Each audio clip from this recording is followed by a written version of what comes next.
Chosen one, let me be the first to say something that no one around you has said clearly enough. The worry is not the problem. The worry is the symptom.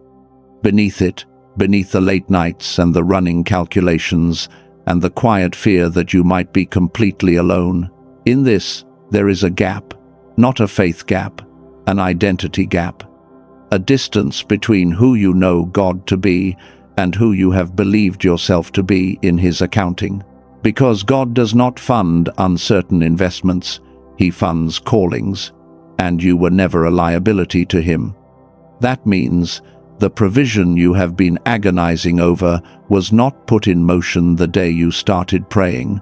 It was already allocated, already released, already moving through the structures of your life before your worry ever arrived with its questions. You have been guarding a door that God already walked through. What I want to do in this message, and I want you to stay, for every word of it, is walk you through the architecture of how God has always provided, not generally, specifically, for exactly the kind of person carrying exactly the kind of weight you have been carrying. The worrying ends today, not because I say so, because what you are about to see makes it structurally impossible to sustain. Everything in this message is completely free. If at any point your spirit tells you there is something more, you need something beyond what words can carry, you will find it in the description and the pinned comment below. Only go there if you feel led. Now, before I take you further, I want to tell you what is waiting for you at the end of this message, because I need you to stay. I am going to show you a name of God that most people have heard but never truly understood, and when you understand what that name actually means, the word worry begins to lose its ground. I am going to show you the exact reason why worry does not just hurt you emotionally. It actively closes the very door you are praying will open. And before this message ends, I am going to speak something over your life that I believe was the reason this found you today. Stay through all of it. Every part builds on the one before it. Now, let me begin with something true. You are not worrying because you do not trust God. I want to say that again. You are not worrying because your faith is too small or your prayers are too weak. You are worrying because you are human, and somewhere in your history, carrying the weight yourself became the only way you knew how to survive. I know what worry looks like in your life. I know the specific shape of it. It starts in the morning, before you even get out of bed, when the first thought that arrives is not peace, it is math. The kind of mental math that tries to calculate how everything is going to work out, and it never quite adds up the way you need it to. It follows you through your day, sitting quietly underneath the surface of normal conversations. You look like you are present, but part of you is somewhere else, running the same calculation on a loop. And at night, especially at night, the worry gets louder, because the distractions are gone and the silence gives it room. You lie there and the questions come. What if it does not work? What if it is too late? What if I am the only one holding this together? That pattern is exhausting, and you have been carrying it for far too long. But here is what I need you to see. That worry, the one that has become so familiar, it almost feels like part of you. It was never supposed to be your job. And once you understand the name of God we are about to unpack, you will understand why. There is a name that God revealed at one of the most terrifying moments in all of Scripture. A man took his son up a mountain, his only son, the one he had waited decades for, the one who was supposed to carry everything God had promised. And God asked him to give that son back. I want you to feel the weight of that moment, not the theological version, the human version. A father walking up a mountain, holding the one thing he loved most, with no idea how the story was going to end. And when it ended, when the hand was stayed, and the provision appeared from somewhere, unexpected, that man did not name the mountain, God will provide someday. He did not name it God might provide if you pray hard enough. He named it Jehovah Yireh. And in the original Hebrew, the word Yireh comes from the root Ra, which means to see ahead, to perceive what is needed before the need fully arrives, and to make provision because of what was seen. Jehovah Yireh does not mean God provides when you ask. It means God saw the need before you did, and He already moved. That is a completely different statement. When Abraham named that mountain, he was not making a declaration about the future. He was making a declaration about what had already happened in the unseen realm before it showed up in the visible one. The ram was in the thicket before Abraham reached the altar. The provision was already in position. He just could not see it yet. And that is exactly where you are right now. The provision is not coming someday when you figure it out. It is not waiting for you to earn it, or pray the right way, or worry the right amount. The Father saw the need of this season before you arrived in it, and He already moved. You are living in human tense where it is uncertain, unresolved, still coming. But God is working in a different tense entirely. In His accounting, it is already done. I want to give you a picture of this. Not a spiritual one, a practical one. When a city plans to build a new neighborhood, the infrastructure goes in first. The water pipes are laid underground years before the first family ever arrives. The electrical systems are routed before anyone turns on a single light. The roads are paved before a moving truck comes down the street. And when that first family pulls up on move-in day, they do not stand at the sink wondering if water will come out of the tap. They do not worry about whether the power will work. They just turn it on, because the infrastructure was there before they arrived. God works the same way in your life. He did not wait for your crisis before setting up your provision. He laid the infrastructure before you entered this season. The pipes are already in the ground. Hold that image, because we are going to come back to it. But first, I need to ask you something. Have you noticed the signs? Not the signs you are looking for, the big, obvious ones, where everything suddenly turns around. I am talking about the signs that have been present in your daily life, the ones most people do not have the framework to read. The first one is the mental noise, the racing thoughts that run specifically about money, about the future, about how things are going to work out. The kind of thinking that starts even when you are trying to rest. Your mind is doing math at midnight, not because something is wrong with you, but because it has taken on a job that was never supposed to be yours. And from that state, that fast, reactive, scan for threat state, your mind simply cannot access the clarity where the solution actually lives. The signal is there. The channel is the problem. The second sign is the numbness. The way things that used to bring you joy now feel flat and distant. You are not ungrateful, you know that. But there is a heaviness that sits over everything, and it makes it hard to celebrate anything because the thing you actually need has not arrived yet. That numbness is not depression. That is the feeling of someone standing at a threshold, unable to fully step into what is ahead because they are still gripping what is behind. Something in you knows a door is near, and the weight is from standing in between. The third sign is the repeated message. The same theme keeps finding you, across sources that have nothing to do with each other. A stranger says something. A verse appears that you did not go looking for. A conversation takes an unexpected turn and lands on the exact thing you have been carrying privately. When the same truth finds you through unrelated channels, that is not coincidence. That is God using every available frequency to say the same thing because He knows you need to hear it more than once. And the fourth sign is what you might call the last-minute arrival. The moment when you were absolutely certain the answer was not coming, and then it came, not early, but exactly when you needed it. You called it luck. Maybe you called it coincidence. But it happened more than once. And in heaven, that pattern has a name. It is called punctuality. These are not random things happening to you. These are receipts. Evidence that provision is active even when it is not visible. Now, I said earlier, there is a reason why the worry is so hard to let go. Even when you believe all of this. Even when you know the name Yireh. Even when you have the signs right in front of you. There is still something that makes it feel almost impossible to fully release. And that reason, that specific mechanism, is the part I want to unpack next.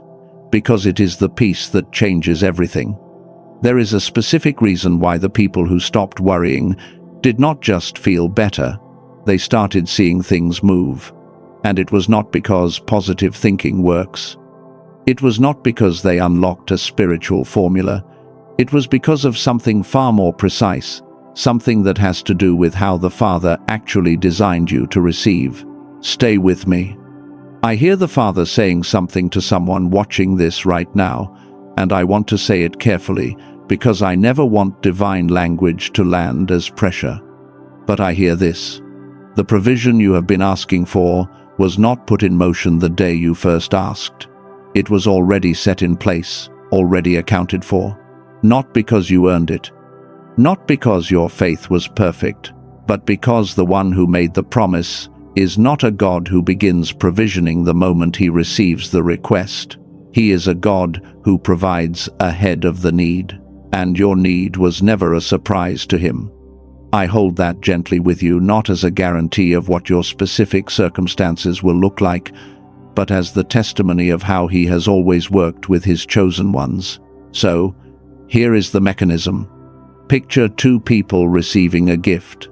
The first one holds out a closed fist, tight, controlled, braced for disappointment. The second one holds out an open palm, not naive, not pretending everything is fine, but genuinely open. Both are receiving the same gift, but only one of them can receive it. Worry is a closed fist, and that is not a character flaw. It is not a spiritual failure. It is what a human being does when they have been disappointed before, when they have trusted and been let down, when they have believed and the outcome still broke their heart. The closed fist is the body saying, I cannot afford to be open again. I have to manage this myself. Because open hands have gotten hurt before. But here is the truth. A closed fist cannot receive what God is releasing. Trust is not the absence of fear. It is the decision to hold your hands open anyway, not because you are not afraid, but because you have decided that what you might receive is worth the risk of being open. And that decision changes your posture. And your posture changes everything about what you can receive. Now, why did the season of not enough happen at all? If God already saw it and moved, why was there a wilderness? There are 3 reasons. The first is character formation. What you develop in the waiting cannot be developed any other way.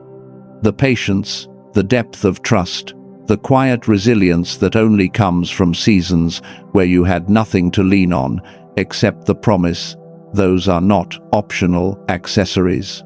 They are the qualification for what is coming. The second reason is identity clarification. In the season of lack, everything you were trusting instead of trusting God gets removed. The financial cushion, the backup plan, the relationship that felt like your safety net. One by one, they shifted. And what that left behind was not nothing it left you with, just God. And in that place, you discovered something about your relationship with Him that could not have been found any other way. The third reason is capacity expansion. You cannot pour something large into a container that has not been made large enough to hold it. The wilderness was the expansion. For those entering a season like this right now, this is not punishment. I know it does not feel productive. I know it is painful, but it is preparation. and preparation always comes before what you have been prepared for. Let me tell you about someone. She had been carrying the weight of provision for months. Every week, the same calculation, the same math that never came out right. She prayed, she believed, she did everything she was supposed to do. And she kept worrying because the numbers never lined up and the answer never came early enough. And then one week, not because the situation improved, not because an answer arrived, she made a decision. She stopped running the calculation. Not because she gave up, but because she made a deliberate, quiet choice to release the management of it, to open her hands. That same week, a phone call came that she had not been waiting for, an opportunity she had not engineered. The provision that arrived was not the exact number she had been calculating. It was more. And it came in a way she could not have predicted or manufactured. The provision was not missing. The worry was the interference, the static that was making it impossible for her to hear the signal. The moment she cleared the frequency, the signal came through. And if you have been carrying what she was carrying, running the same calculation, asking the same questions, wondering why the answer has not arrived, I want you to consider this. What if the provision is not missing? What if it is already in motion and you are just running on the wrong frequency, looking in the wrong direction? Think about Joseph. He was put in a pit by his own brothers, sold, transported to a foreign country, accused of something he did not do, thrown in a prison he did not deserve. From the outside, every single one of those events looked like God's absence. Every single one felt like provision denied. But not one of those events was abandonment. Every single one was positioning. The provision for Joseph's life did not begin when Pharaoh had a dream. It began the moment his brothers put him in the pit. Because God had already seen the famine. He had already seen the people who would need to be fed, and he was already engineering the one person who could carry that assignment. What looked like the worst thing in Joseph's life was the most precise movement of divine provision he ever experienced. Your pit may be the same, and here is what I have not told you yet, the reason underneath the reason, the question I still owe you an answer to. Because we have talked about what worry does, we have talked about why the delay happened. But there is something deeper, something underneath the worry that most teaching never names. And once you name it, you have the actual key. We are going there next. What is underneath the worry, the real thing, the one that has been sitting below every prayer you have prayed and every declaration you have tried to make, is this. You are trying to control an outcome that God has already handled. And that is not a character flaw. That is a wound. Somewhere in your story, maybe in childhood, maybe in an adult season that should have been different, you trusted something and it failed. You believed something was going to hold and it let go. And in that moment, without even deciding to, something deep in you learned, do not let go. Keep watching, keep calculating. Because if you stop paying attention, it will fall apart. And so worry became your way of staying safe, your way of being responsible, your way of saying, at least I am not being naive, at least I will not be caught off guard. Every time you worry about the finances, you are not failing in faith, you are protecting the wound. Every time you worry about the timeline, you are not weak, you are managing the risk of being disappointed again. Every time you worry about whether He heard you, you are not doubting God. You are guarding the place that got hurt the last time you were open. Every time the anxiety rises in the night, you are not broken. You are doing the only thing you have known how to do. I want you to hear that with compassion, because most teaching about worry skips this part entirely. It tells you to have more faith, to pray more, to speak the word more. And those things matter, they genuinely matter. But they do not address the wound underneath the behavior. And if the wound is never addressed, the behavior keeps coming back, no matter how much you confess. Here is what control actually is. Control feels like provision. It feels like doing something, like being responsible, like staying on top of things. And so, it gives you a kind of relief. Not peace, not rest, but the relief of activity. The feeling that, at least I am working on this. At least I am not just sitting here doing nothing. But control is not provision. Control is the counterfeit of provision. The real thing, the actual, substantial, unchanging provision of your life, was never in your hands to manage. Remember the infrastructure I described? The pipes laid underground before the neighborhood was built? You cannot make water come out of a pipe by worrying about it. The infrastructure is either there or it is not, and God laid yours before you entered this season. Worry is standing at the sink, turning the handle back and forth, wondering why nothing is coming. And the answer is not to turn the handle harder.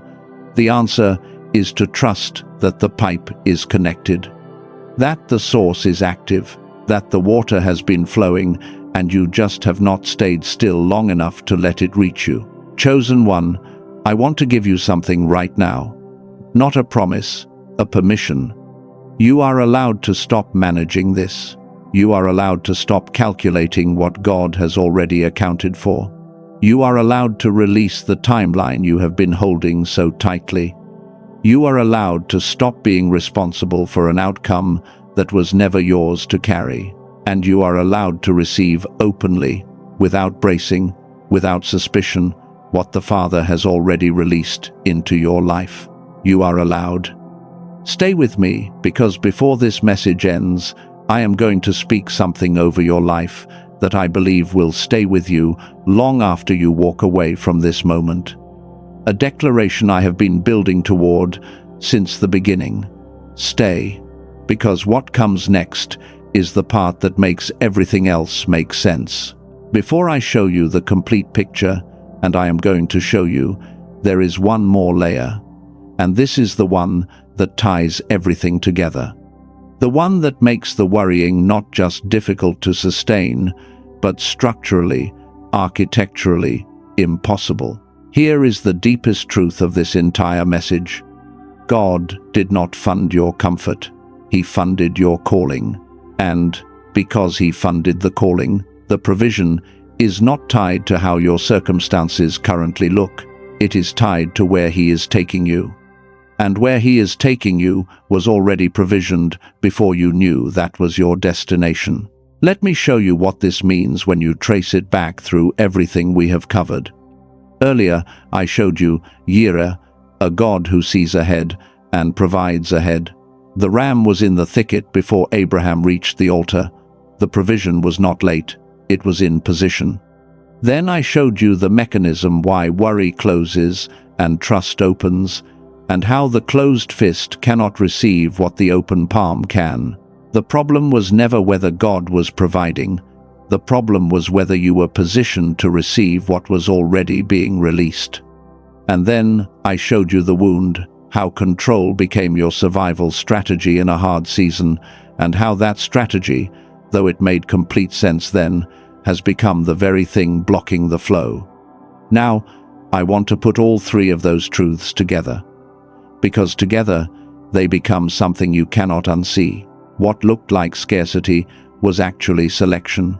Not everyone is put through the desert season before the palace. The ones who go through what you have gone through are the ones being prepared for something that cannot be handed to someone untested. What looked like delay was actually development. The infrastructure of your life was not built in a day. And no amount of worry could have made it go faster, because development does not operate on human urgency. It operates on divine timing. What looked like abandonment was actually assignment. You were not forgotten. You were not passed over. You were being formed, quietly, in the places where no one could see the work being done. What looked like the end was actually the entrance. I hear the Father saying something right now, and I want to be careful with these words, because I never want them to land as pressure. But I hear this: I did not fund your life halfway. I do not do partial measures with my chosen ones. What I started in you was fully provisioned before you ever took your first breath in this calling. You are not a project I am still deciding about. You are a declaration I have already made. Let me step back for just a moment and say plainly what we have covered today, because it matters that you leave here with something you can hold on to. The worry was never the problem. It was the symptom of a gap between who God is and who you believed yourself to be in His economy. He is Jehovah Jireh, the one who sees ahead and provides before the need arrives. The provision of your life is not pending. It was already set in place. The reason the worry has been so hard to release is not a failure of faith. It is the habit of self-protection formed in old wounds. And the key is not to fight the worry, but to understand what is underneath it and choose to open your hands. That choice changes your posture, and your posture determines what you can receive. You came into this message worried. You are leaving with a framework. And now, I want to show you something that connects everything I just taught you to what is literally happening inside your brain when you worry. Because here is what most people do not know. Dr. Lake spent 34 years studying exactly why some people are able to break through the pattern of chronic worry, and others, despite wanting to, simply cannot make it stick. And what he found in the data was not a matter of willpower or discipline, it was a matter of frequency. When your brain is in a state of worry, it is operating in what neuroscientists call the beta frequency. Beta is the survival state. It is fast, reactive, hypervigilant. It is the brain scanning constantly for threat, calculating risk, trying to stay one step ahead of what might go wrong. And from that state, from that specific frequency, your brain literally cannot access the clarity and the settled trust that receiving requires. It is physiologically designed to search for danger, not to receive provision. But there is another frequency, one that researchers at MIT, Princeton, and several other leading institutions have documented in detail. It is called gamma. And gamma is not a spiritual concept dressed in science language. It is a measurable, real, documented state of brain activity associated with elevated awareness, intuitive clarity, and what some researchers describe as the condition most aligned with deep peace and knowing, the open hand state, the receiving state. And here is what is extraordinary. You were born wired for gamma. Every child enters the world with full access to it. But by the time most people reach adolescence through performance, pressure, disappointment, and the cumulative weight of a world that rewards vigilance, that frequency gets suppressed. Scientists call this progressive suppression, the decline effect. And it explains why adults who had clarity and joy as children often spend decades trying to get back to a state they never lost access to. They just lost the frequency. The open hands I talked about, the receptive posture, the trust that changes what you can receive. These are not only spiritual metaphors, they are descriptions of what your brain looks like when it is operating in gamma, and gamma can be reactivated. Dr. Lake spent the latter part of his career developing a precise, repeatable method to help the brain re-enter that state, not through years of practice, not through a complicated system. The result of his work is something called the Genius Song, a 7-minute audio track. You put on headphones, close your eyes, and listen. That is all. No technique to master. No particular state you have to achieve first. The track uses a technology called brain entrainment to gently guide your neural activity back toward the gamma frequency, the state where worry cannot maintain its grip, because the brain is no longer running the survival program. More than 18,000 people have used the Genius song. Of those, less than 4% ever asked for their money back. More than 96% experienced enough of a shift that they kept it. That is not a marketing claim. That is a quality signal. And those two numbers together, the volume of people who used it and the fraction who walked away, tell you something real about what it does. Now, if your mind is sitting with something right now, something like, "This sounds too simple for something this serious," I want to name that thought directly. Chosen ones, who have been striving, who have been white-knuckling provision through sheer effort and constant calculation, often have the most difficulty receiving something that does not demand the same effort in return. That resistance is not skepticism. That is the wound we talked about. The part of you that has decided, real provision must cost something. Easy things cannot be trusted. But the water does not know how hard you turned the handle. It just needs the pipe to be connected. Here is how the provision is structured for those who feel led. The standard price for the Genius song is $49. For those who find it through this message, the price has been set at $39, a price that exists nowhere else. Not on Amazon, not through any other channel. Only at chosenfrequency.com. When you purchase, 4 additional resources come with it, at no extra charge. Resources valued at $80 in total, included, free.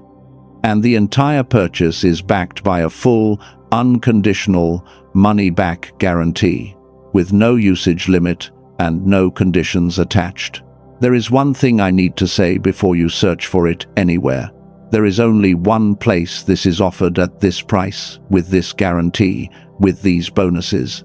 That place is chosenfrequency.com. If you look elsewhere, you may find versions that are not the real thing. I say that not to pressure you, but to protect you. If your spirit leads you to investigate, the link is in the description and the pinned comment below. Only follow it if you feel led to. And whether or not that tool is for you, please hear this. The revelation is enough. What you have received today in this message stands on its own. The tool is for those who want to go deeper, with support. But the truth does not need the tool to be true. Now, I want to do something with you before we close this message. You do not need to move from where you are. Stay exactly as you are. I want you to picture the weight you have been carrying. And I do not mean this vaguely. Name it in the quiet of your own mind. The financial weight, the timing pressure, the uncertainty that has been sitting in your chest like something unresolved. Now, let it take a shape. It does not matter what shape. Just let your mind give it one. And now picture it falling. Not crumbling. Falling. Deliberately. The way something falls when you finally open your hands and let gravity do what it was always designed to do. It falls not because someone took it from you. It falls because you chose to stop holding it. Breathe. Just once. Slowly. That breath is the surrender. You do not have to feel anything dramatic. You do not have to have a spiritual experience in this moment. Just breathe and let the weight fall. Because what you are releasing right now is not your faith. You are releasing the job that was never yours. Father, I want to acknowledge the journey that brought this chosen one to this moment. The late nights, the calculations that never came out right, the prayers that felt like they hit a ceiling and fell back down, the mornings that began with math instead of peace. You saw all of it. You were present in all of it, and not one day of it, not one, was wasted. Now, let it fall. The financial anxiety, the timeline pressure, the exhausting need to manage what was never yours to manage. It is falling now. Not crumbling, falling, the way something falls when you finally trust that the ground beneath you is already holding. I want to speak 3 words over your life right now. And I want you to receive them not as a wish for your future, but as the truth of your present, already settled in heaven's accounting. I hear the Father saying this: you are funded, you are covered, you are carried. Say it, you do not need to say it out loud, but let it land somewhere in you, somewhere real. I am funded, I am covered, I am carried. It is done. And so it is. One final thing before you go. If something shifted in you today, if one of the signs I described in this message matched your exact experience type, I see it in the comments. Let it become a declaration, a seal of what was recognized in you today. If you needed permission to stop managing this, if the moment those words came, you are allowed, something in your chest moved type, I release it, not as a performance, as a genuine choice. And if those 3 words landed, funded, covered, carried type, I receive, and mean it. If this message found someone you love, the person who has been unusually quiet lately, the one you sense is carrying something they have not told anyone, send it to them today, not tomorrow, today. Because what found you here may be exactly what they need to hear right now. There is more ahead, more messages designed for exactly the season you are in. Stay connected to this space, because what happened in you today was not the end of something. It was the beginning of you living differently. You are the chosen one. God funded your life. The worrying is done.